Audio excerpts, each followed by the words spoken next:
Hello everyone, Nancy here with The Joyful Cottage. Thanks so much for joining me today.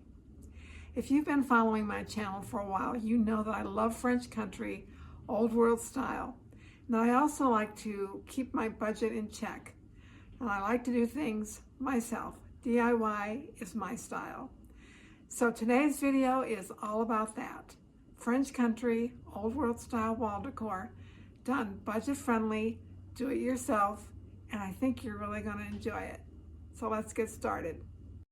This is the inspiration piece for today's project. It hangs over my bed along with two other pieces that I purchased at a thrift store. I created the rectangular piece and I'm going to show you how I did it. I'm starting out with two pieces of foam board, 20 by 30 inches.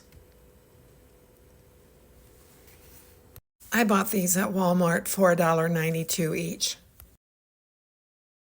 I'm gluing these two pieces together using hot glue. More about that later.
Now I'm measuring to find the center of the board.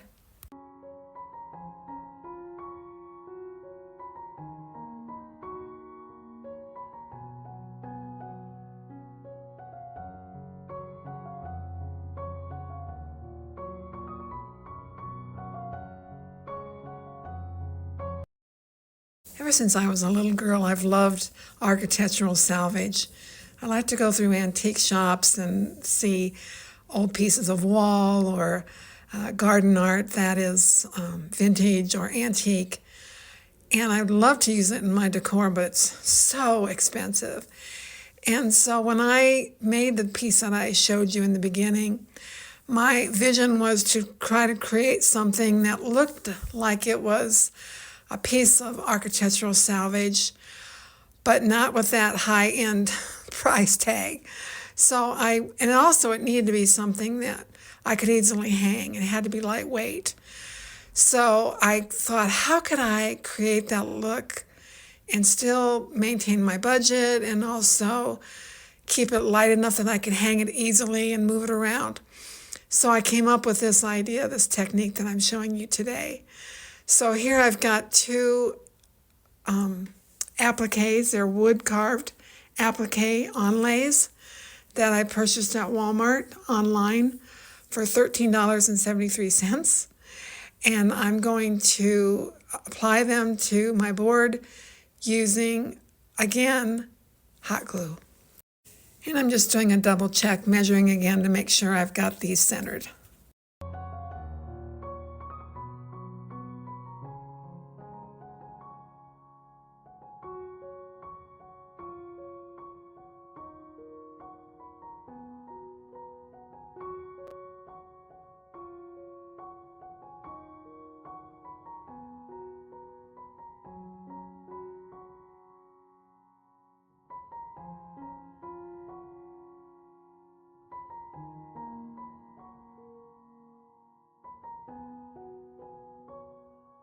I carelessly dropped one of the appliques and one of the pieces broke off. It's a little piece that I can easily glue back onto the board. You'll never see it when it's all complete.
Using my box cutter, I'm carving the edges of the board to make it look like it's older, aged, a vintage piece that has been truly salvaged.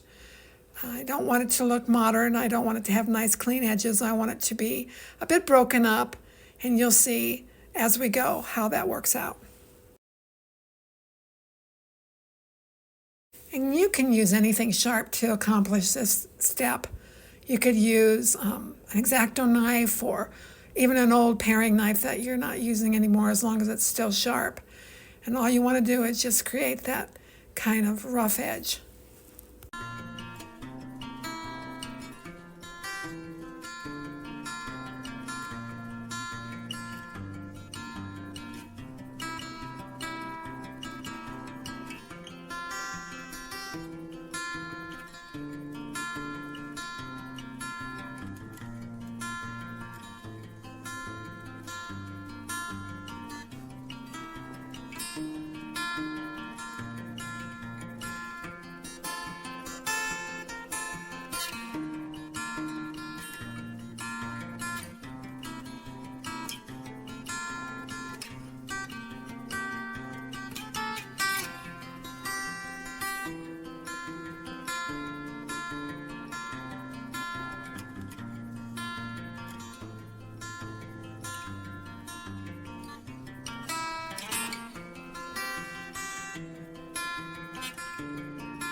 Now, I am spending a lot of time showing you this step, and you may wonder why I don't just speed it up, but I want you to get a feel for how you really need to take your time and create an edge that looks like it's salvage plaster relief.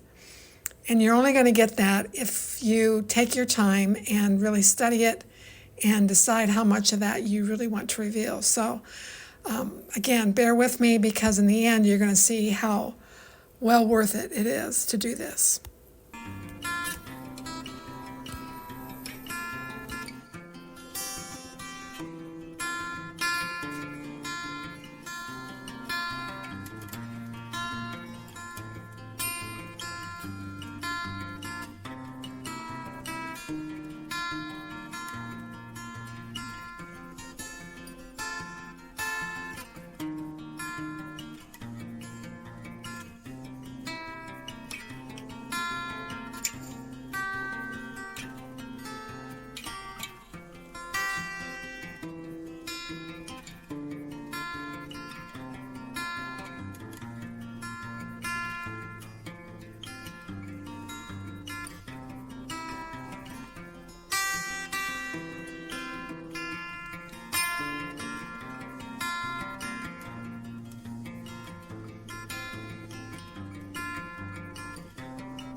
Now this step is one of the ones I find the most rewarding and fun. You really want to create texture on your board, so I'm using a lightweight spackle. This is DAP Patch and Paint lightweight spackle. It's a 32-ounce jar, which I needed for this project. I could have gotten by maybe with a smaller one, but I probably would have had to buy a second one later. I don't think it would have taken me all the way through the project.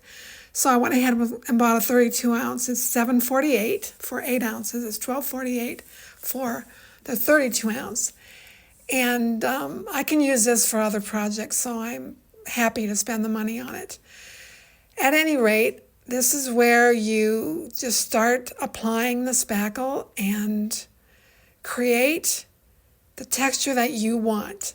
And here you see, as I'm applying it, some of the areas are skipping over and creating kind of open places in the plaster, and that's fine with me. That's really what I'm looking for.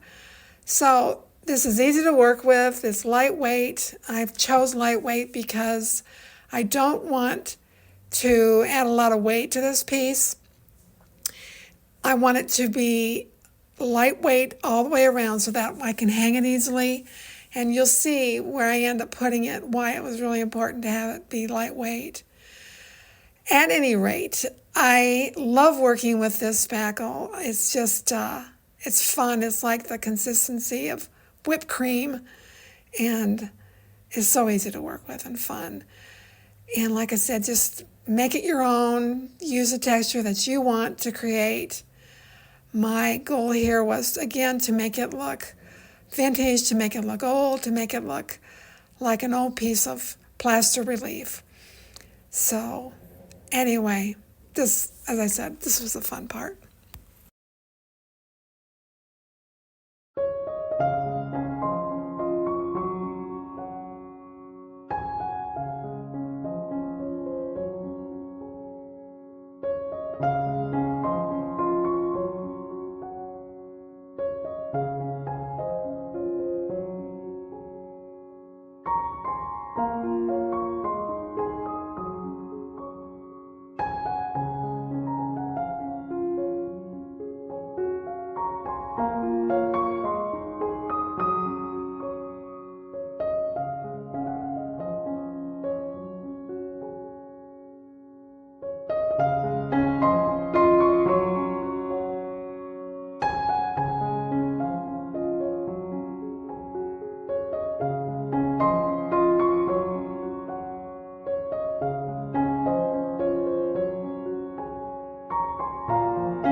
I was working on this project in the evening, and it was getting late and I needed to go to bed. So I stopped about halfway through.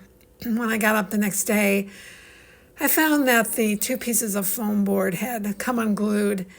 So I needed to rectify that. So rather than using more hot glue, which I'm not quite sure why that didn't hold, because it did in the first project that I did that's in my bedroom. But at any rate, I decided just to use some Titebond Quick and Thick multi-surface glue, and that always works well. So I went ahead and applied that in the gaps with a popsicle stick. I didn't film that. I was in a hurry, so I did that.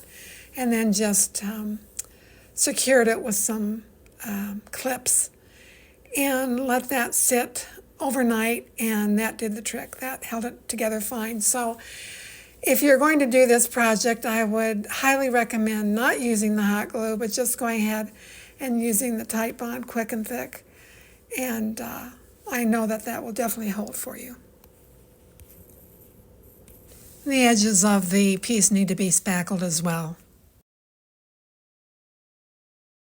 After the spackle had dried, I applied 1 coat of Rustoleum chalk paint in linen white to the entire piece.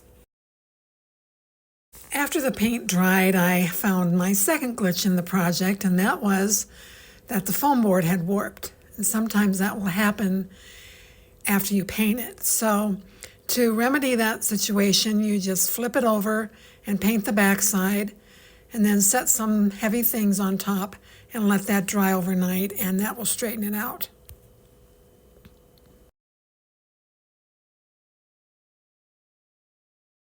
The final step in this project is to give this piece an aged look. So I'm going to do that with paint. I've got some apple barrel craft paints that I'm going to use. I'm trying not to buy a lot of paint and things. I'm trying to use up what I have. So I'm going to use those, and I'm going to use a couple different techniques. I'll do some dry brushing, I'll do some paint and blend, and just kind of see what I come up with. This is just an experiment. This is supposed to be fun. So I'm just going to work at this until I get the look that suits my eye. Here I'm using an artist's brush to get into all the little details and crevices on the applique, and then I'm using a baby wipe to dab and kind of spread the paint around a bit to get the desired look.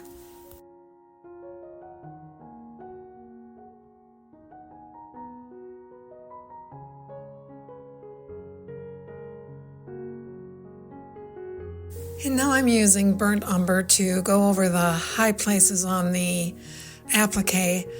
I'm not using a lot, I'm just using a very light touch, but I just want to see what it looks like to highlight some of those areas.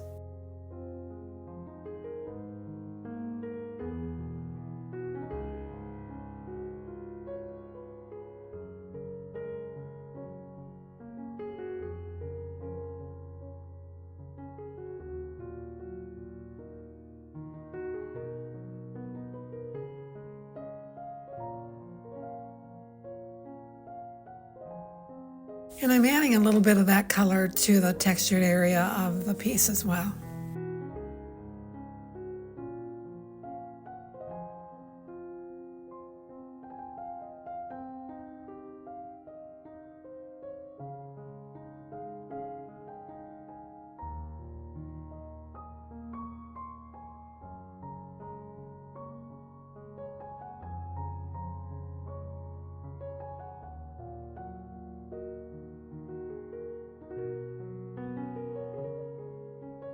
So I'm just putting down layers of color, and I'm trying to go for an imperfect look. You don't want a perfect paint job here. You want something that looks like it's aged naturally over time, very organic.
After I was done painting and the paint had dried, I did go back and do a little bit of sanding with a sanding block on the applique just to give it a distressed look.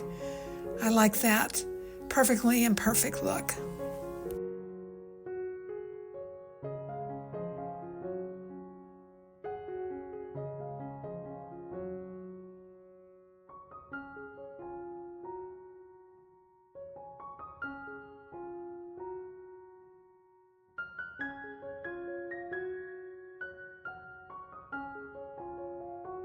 I added magnetic strips to the back of this piece and then attached it to my electrical panel.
This was a really fun project for me. I love the creativity of it and the uniqueness of it. I hope you enjoyed it too.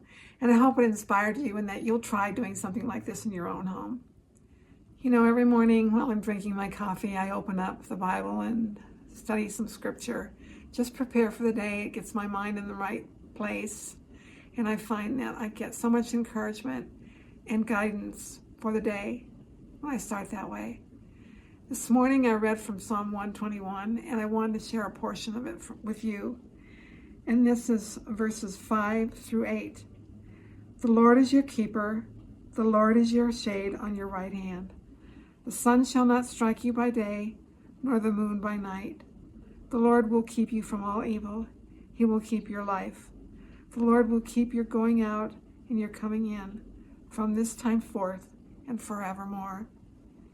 So I hope those words are an encouragement to you today, that you will remember that God is your keeper and He loves you and He has your best interest in mind.